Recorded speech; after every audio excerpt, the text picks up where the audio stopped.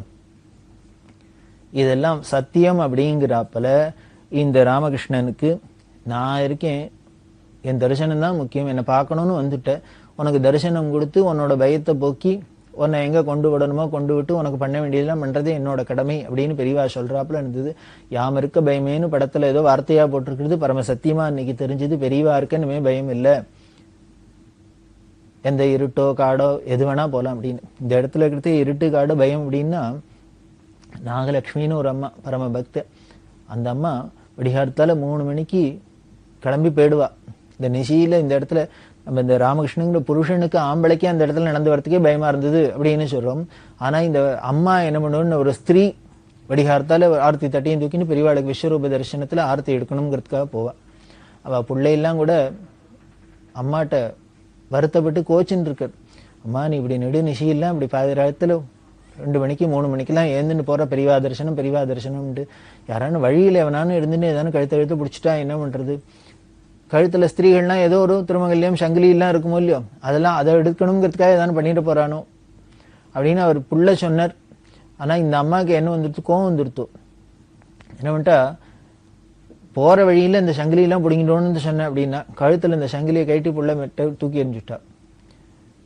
இந்த சங்கிலியங்களே யாரானு எடுத்துன்னு போயிட போறானோன்னு தாண்டா உனக்கு பயம், என்ன போகாதேங்கிற, வேண்டாம் இந்த சங்கிலியும் போட்டும், எனக்கு பெரியவா தரிசனம் தான் முக்கியம், பெரியவாளை பார்க்கணும், நான் இதை பத்தியும் கவலைப்படல அப்படின்னு சொல்ற. அப்படின்னா கோபிகைகள்லாம் அப்படித்தான் இருக்கா, தங்களோட வீடு வாசல் குடும்பம் குழந்தைகள் குட்டி அப்படின்னு எதையும் மறந்து போய் அந்த கிருஷ்ணன் அப்படின்னா அவனோட குழலோசையை கேட்டாக்க உடனே தன்னை அறியாத அங்க போனாப்புல பெரியவாங்கிற வார்த்தையை கேட்டாலே, அந்த நாமாவை கேட்டாலே யாரா இருந்தாலும் அந்த ருச்சி கண்டவாளுக்கு தானே நம்மளை எரியாத அந்த திசையை நோக்கி போகும், அவ சந்நிதியை நோக்கி போகும். அப்படின்னா அதுதானே வேதஸ்வரூபமா இருக்கணும்.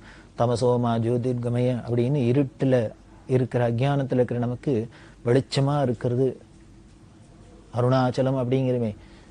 தீப ஜோதி தீப மங்கள ஜோதி நமோ நமோ. அருணகிரிநாதர் அப்படித்தானே சொல்றார், பரமேஸ்வரன் எப்படி இருக்கார், ஈஸ்வரன் என்ன இருக்க ஜோதி ஸ்வரூபமா தானே இருக்கார். அப்பேற்பட்ட தீப மங்கள ஜோதி சாட்சாத் பிரிவம்.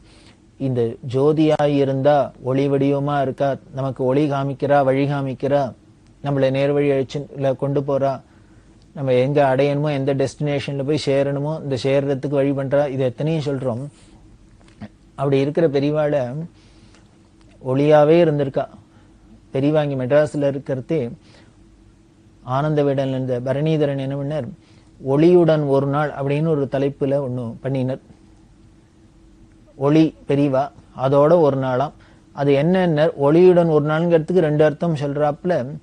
போட்டோஸ பெரியவாளை எடுத்து பெரியவா ஒரு நாள் முழுக்கலும் எப்படி இருக்கா, பெரியவா தூங்குறதே எப்படி இருப்பா, எழுந்திருக்கிறதே எப்படி இருப்பா, பல் தேய்க்கிறதே எப்படி இருப்பா, ஸ்நானம் பண்றதே எப்படி இருக்கும், பெரியவா பூஜை பண்றது எப்படி இருக்கும், இப்படி ஒவ்வொரு நிகழ்ச்சியும் பெரியவாளோட அன்னன்னைக்கு நடக்கிற டெய்லி ரொட்டீன் எப்படி இருக்கும் அப்படிங்கிறத அதாவது அந்தந்த விஷயங்களை அப்படியே போட்டோ எடுத்து அதை அப்படியே ஒரு தொகுத்து ஒளியுடன் ஒரு நாள் அப்படிங்கிற தலைப்புல ஒண்ணு பண்ணணும் அப்படின்னு ஒரு பண்ணின. ரொம்ப புதுமையான ஒரு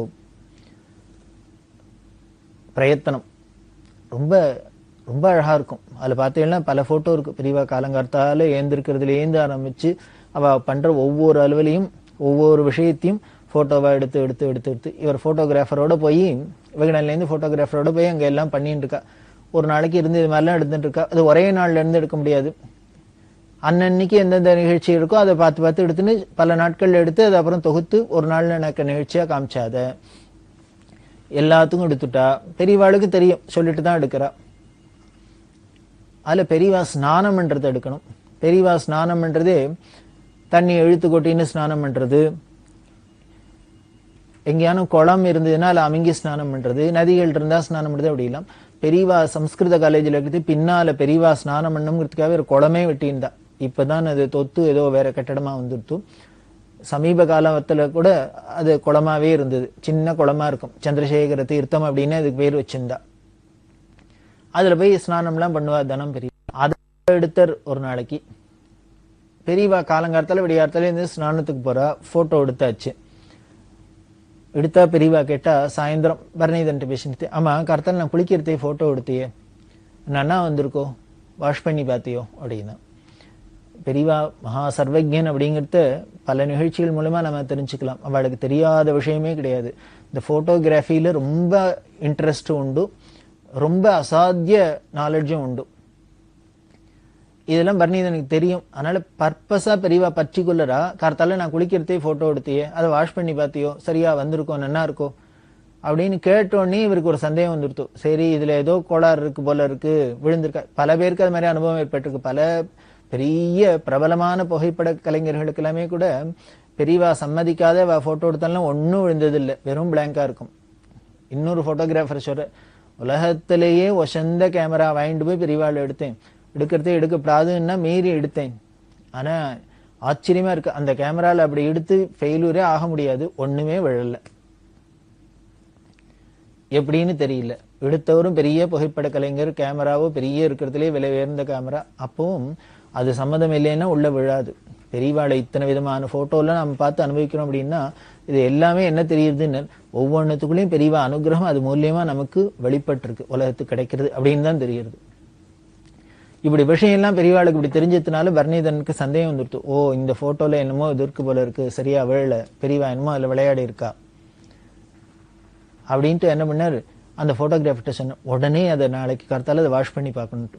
கார்த்தால இவ மறுநாளைக்கு வாஷ் பண்ணி பார்த்தா ஃபர்ஸ்ட் கிளாஸா விழுந்திருக்கு. பெரியவா அந்த குளத்துல அமைங்கி ஸ்நானம் பண்றது ரொம்ப நன்னா விழுந்திருக்கு. இவாளுக்கு இந்த புகைப்பட கலைஞருக்கும் போட்டோகிராஃபருக்கும் பரணிதனுக்கு சந்தேகம் வந்துருத்து. இவ்வளவு நன்னா விழுந்திருக்கு, ஏன் பெரியவா நீ வாஷ் பண்ணி பார்த்தியோ நன்னா வந்திருக்கோன்னு கேட்டா. அவ ஒன்னும் காரிய காரணம் இல்லாத அப்படி பேச மாட்டாளே, என்னமோ பேசுறத பார்த்தா இது விழுந்திருக்காதாக்க, இதுல ஏதோ தப்பு நடந்திருக்கும்னு நினைச்சோம். ஆனா பார்த்தா பிரமாதமா விழுந்திருக்கு. என்ன ஏதுன்னு அவளுக்கு மர்மம் புரியல. பெரியவாள்கிட்ட போய் காமிச்சா. பெரியவா கேட்டா வாஷ் பண்ணிக்கு ரொம்ப நன்னா வந்திருக்கு அப்படின்னு. பெரியவா பார்த்துட்டு, நன்னா தான் போட்டோ நன்னா இருக்கு, இதை போட்டுட்டு அடியில என்ன வாசகம் போடுவேன் அப்படின்னு. இந்த ஒளியுடன் ஒரு நாள்னா பெரியவா குளிக்கிறா கார்த்தால, பெரியவா தூங்கி எழுந்திருக்கிறா, பெரியவா பூஜை பண்றா அப்படின்னு இந்த போட்டோக்கு என்னங்கிறத கீழே ஒரு வார்த்தையில சுருக்கமா எழுதணும் இல்லையோ, இதுக்கு என்ன எழுதுவ, கேப்ஷன் கொடுப்பேன் அப்படின்னு. அவர் சொன்ன, பெரியவா கார்த்தால குளிக்கிறா அப்படின்னு போடுவேன் அப்படின்னு. அப்படிதானே போடுவேன்? ஆமா அப்படின்னு. நீ வார்த்தையில என்ன போட்டிருப்ப, பெரியவா கார்த்தால குளிக்கிறா அப்படின்னு போட்டிருப்ப. ஆனா இந்த போட்டோ பார்த்தா எப்படி இருக்கு தெரியுமோ, கார்த்தால குளிக்கிறாப்புலயா இருக்கு? இல்ல, நடு ரிஷியில குளிக்கிறாப்புல இருக்கு, அர்த்தராத்திரில குளிக்கிறாப்புல இருக்கு. இதை சொன்னோன்னதான் அந்த புகைப்பட கலைஞருக்கும் இவருக்கும் ரொம்ப ஒரு மாதிரி வெக்கமா போயிடுத்து.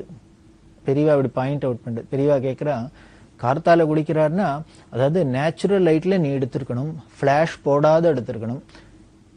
ஃபிளாஷ் போட்டுட்டு எடுத்தீங்கன்னா அது ராத்திரியில குளிக்கிறாப்புல இருக்கு. ஆனா வார்த்தை என்னமோ கார்த்தால குளிக்கிறாங்க. கார்த்தால குளிக்கிறாங்கிறதுக்கும் போட்டோவை பார்த்தாக்க ராத்திரி குளிக்கிறாப்புல இருந்தா பொருத்தமா இருக்கும், மேட்ச் ஆகாது அப்படின்லாம் சொன்னா அவருக்கு ரொம்ப வெக்கமா எடுத்து. அவர் சொல்லு, இது மாதிரி விஷயங்கள்லாம் கூட இது பார்த்தா நமக்கு சர்வசாதாரணமா மாதிரி இருக்கும். அதை பார்த்துட்டு அப்படி அந்த போட்டோவை போட்டு அதையும் போட்டிருந்தோம்னா யாரா இருந்தாலும் அதை அப்படி கண்டுபிடிச்சிருக்க மாட்டா. ஏதோ பெரியவா குளிக்கிறா அப்படிங்கிறதுலாம் இருந்திருக்கும்.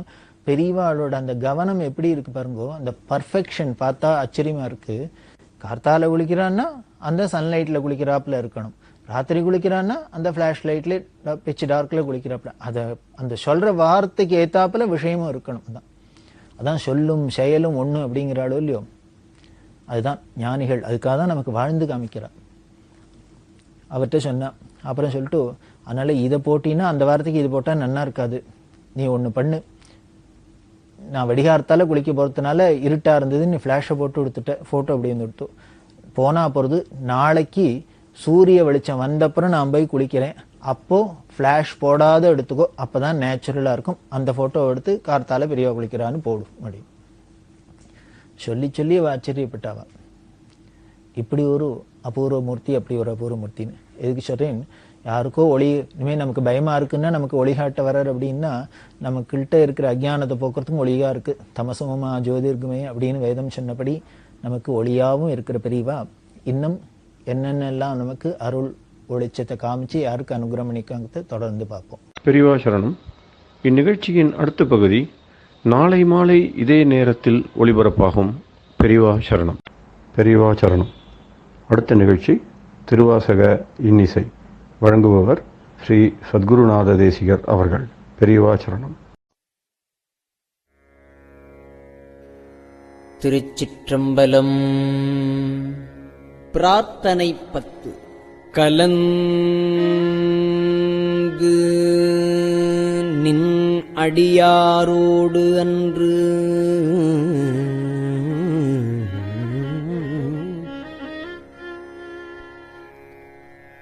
வாழா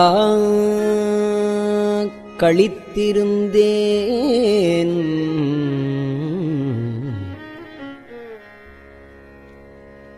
கலந்து நின்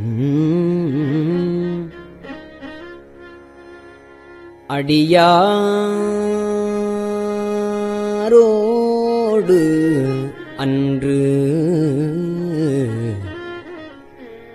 வாழா கடித்திருந்தேன்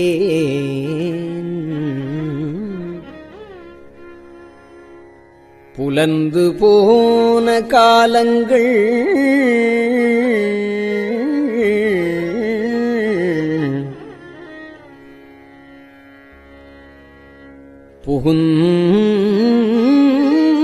புகுந்து நின்றது இடரு பின்னாள்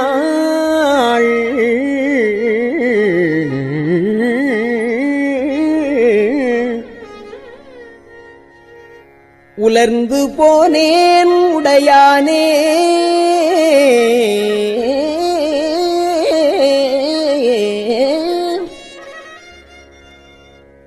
உலவா இன்பச் சுடரு காண்பான்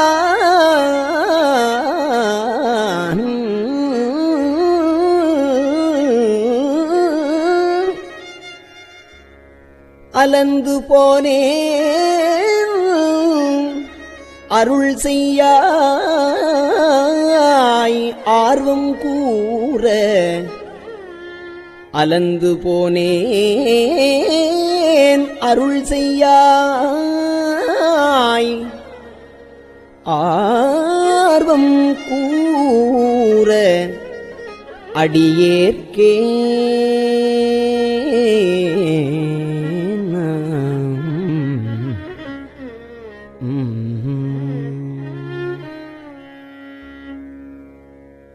அடியார் சிலர் உன் அருள் பெற்றார் அடியார் சிலர் உன் அருள் பெற்றார் ஆர்வம் கூற யான் அவமே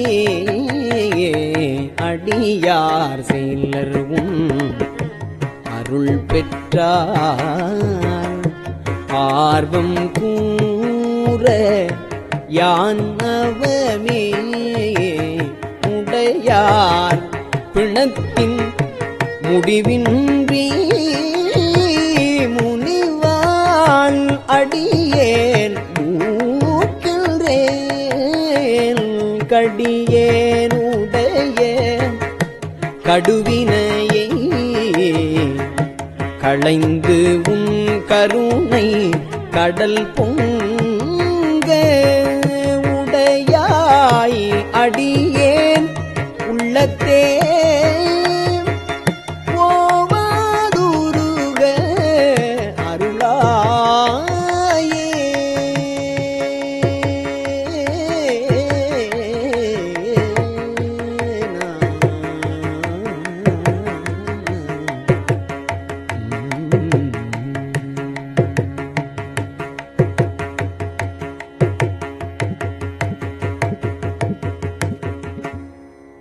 அருளாரமுதப் பெருங்கடல்வாய் அடியாரெல்லாம் புக்கு அழுந்த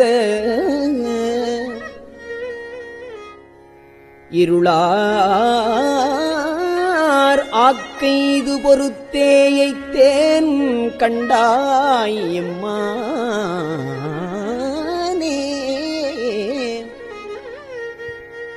மருளார் மனத்தோர் உன்மத்தன் வருமால் என்று இங்கு என்னை கண்டார் பெருளா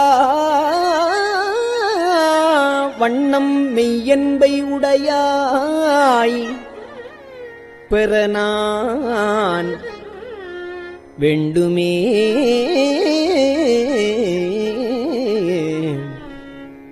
வேண்டும் வேண்டும் மெய்யடியாருள்ளே விரும்பி என்னை அருளால் ஆண்டாய் அடியேல் இடரு களைந்த முதே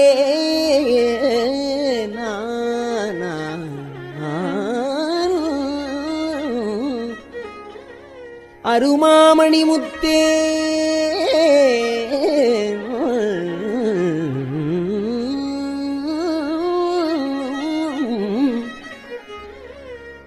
தூண்டா விளக்கின் சுடரு அணையாய்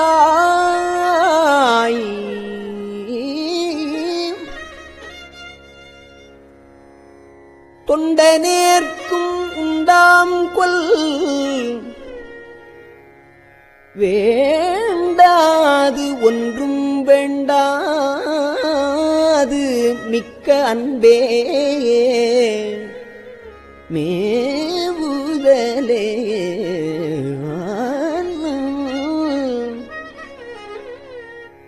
மேவும் உன்றன் அடியாருள் விரும்பியானும் மெய்மையே காவி சேரும் கயற்கண்ணாள் பங்கா உன்றன் கருணையினால் பாவியேற்கும் உண்டாமோ பரமானந்த பழங்கடல் சேர்ந்து ஆவியாக்கை யான் எனதென்று யாதுமின்றி அறுதலே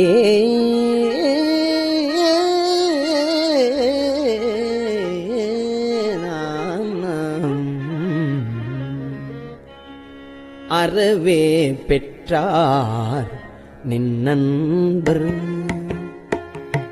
அந்தம் இன்றி அகநகவும் புறமே கிடந்து புலைநாயேன் புலம்புகின்றேன் உடையானே பெறவே வேண்டும் மெய்யன்பு பேரா ஒழியா பிரிவில்லா மறவா நினையா அளவிலா மறவா நினையா அளவிலா மாள இன்ப மாகடலே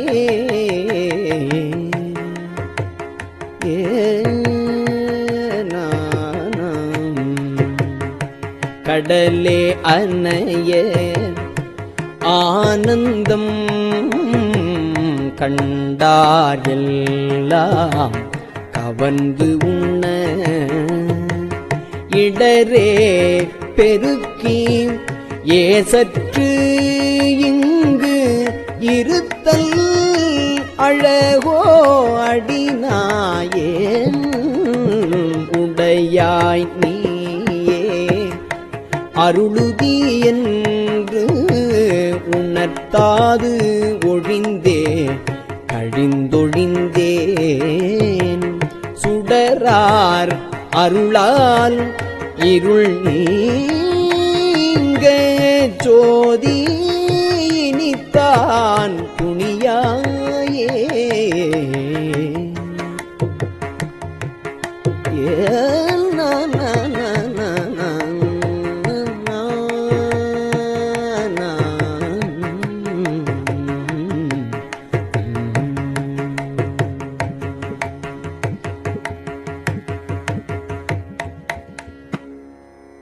துணியா உருகா அருள் பெருகத் தோன்றும் தொண்டரிடைப் புகுந்து திணியார் மூங்கில் சிந்தையேன் சிவனே நின்று தேய்கின்றேன்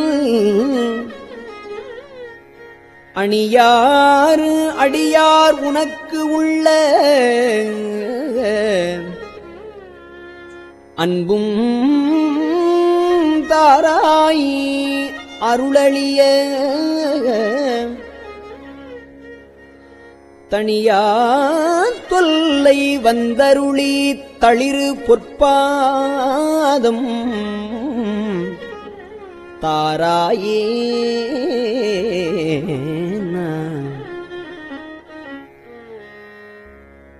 தாரா அருள் ஒன்று இன்றியே தந்தாயென்றும் தமரெல்லாம் தாரா அருள் ஒன்று இன்றியே தந்தாயென்றும் தமரெல்லாம் ஆரா நின்றார் அடியேனும்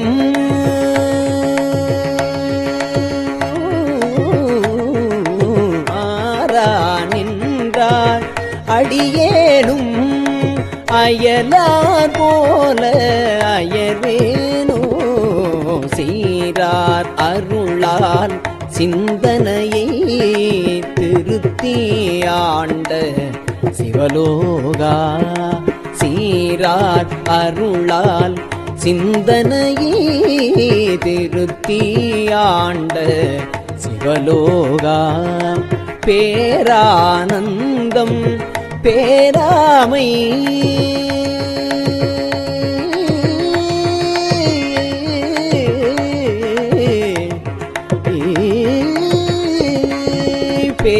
பேரானந்தம் பேராமை வைக்க வேண்டும் பெருமானே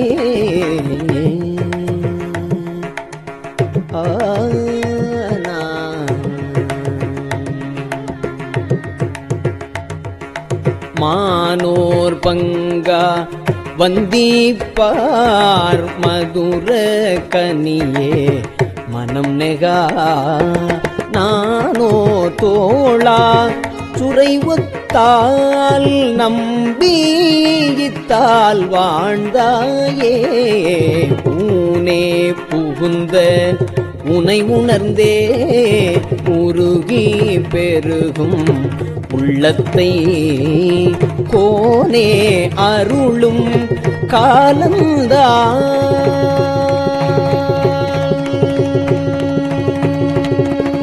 கோனே அருளும் காலந்தான் கொடியே கென்றே கூடுவதே கூடி கூடி உன்னடியார் துணிப்பார் சிரிப்பார் கழிப்பாராய் கூடி கூடி உன்னடியார் துணிப்பார் சிரிப்பார் கழிப்பாராய் வாடி வாடி வழியேற்றே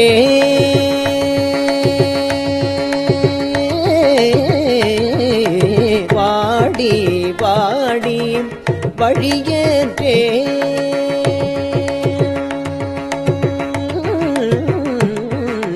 வாடி வாடி வழியேற்றேன் பற்றல் மரம் போல் நிற்பேனோ ஊடி ஊடி உடையாயோடு கலந்து உள்வுருகி பெருகினக்கு ஆடி ஆடி ஆனந்தம்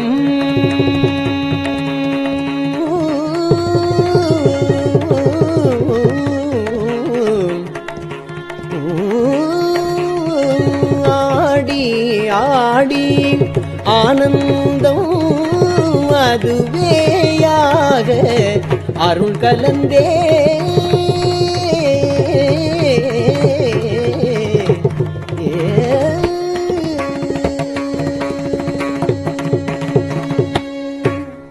திருச்சிற்றம்பலம்.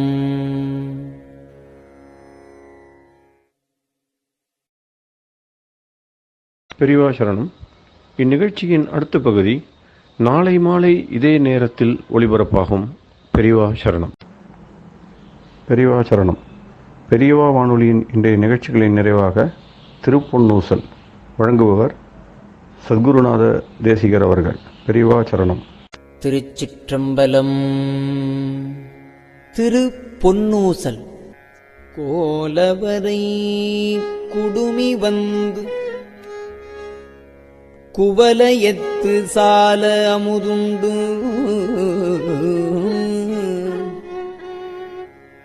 தாழ்கடலின் மீதெழுந்து ஞாலம் மிக பரிமேற்கொண்டு நமையாண்டான் சீலம் திகழும் திருவுத்தரகோசமங்கை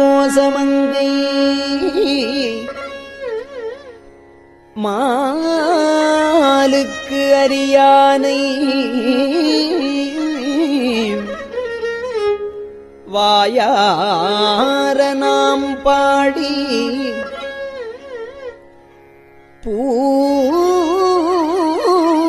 பூலித்து அகங்குழைந்து பொன்னூசல் ஆடாமோ.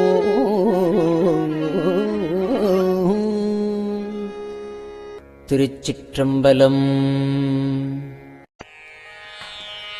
கஞ்சிவல காமாட்சி தன் குழந்தாய் சங்கரரே. கஞ்சிவல காமாட்சி தன் குழந்தாய் சங்கரரே. குரு சந்திரசேகரரே உறங்கிடுவீர்களே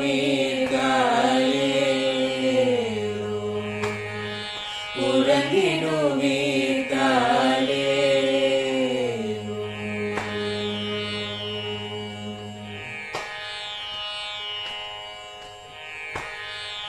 ஆதிகுரு சங்கரராய்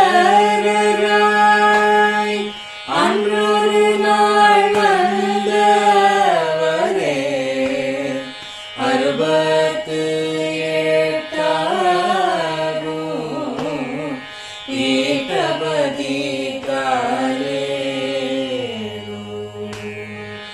ஏழுலகும் பூப்பவரே காப்பவரே கரப்பவரே. எல்லோர்க்கும் அருள்பவரே உறங்கிடுவீர்களே.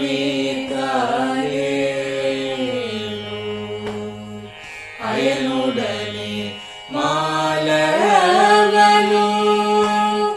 தேடிய பொற்பதத்தவரே. அருமறைகள் சாற்றும் முயல் மலர்பதமே காலே.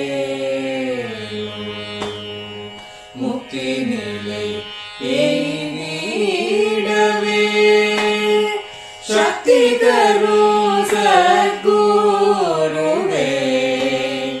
முக்தி நிலை எய்திடவே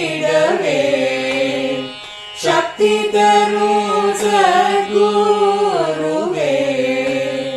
நித்தமெங்கள் நாவீசையில்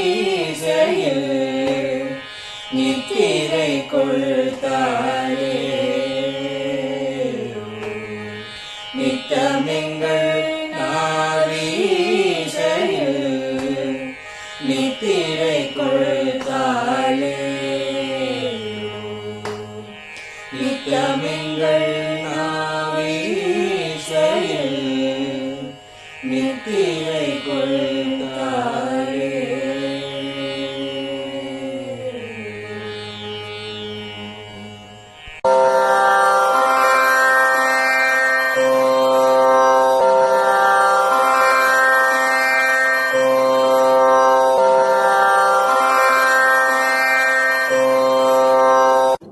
பெரியவாசரணம்.